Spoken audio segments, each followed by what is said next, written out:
She's telling us the top sources in the BJP, they are indicating that on the back of these election results, Mr. Saini will continue as the Chief Minister. Pragya.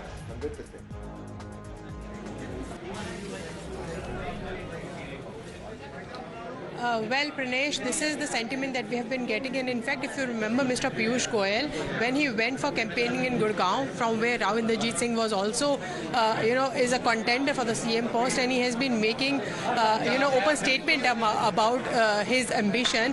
Piyush Goyal said that we are contesting under the leadership of Mr. Saini, and it will continue like that. He made it very clear. And not just him, there are many top leaders who campaigned in Haryana, and they too have made it very clear that he is going to be the face. Obviously, OBC, the community has lent its support to BJP, it seems, as the trends are coming in. It also seems that BJP is also getting support of Dalits. So it looks like that they have been able to consolidate many communities together, and it also seems like that Mr. Saini has also come out of the shadow of his mentor, Mr. Manohar Lal Khattar. Though he too had campaigned, he had part in the strategy as well.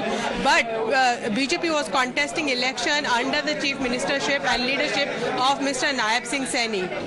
So, given the fact, it looks like that they're going to stick with it. However, the final decision is going to be of the parliamentary board of the BJP. But it looks like that they are also lending their support and putting their weight behind Mr. Saini right now.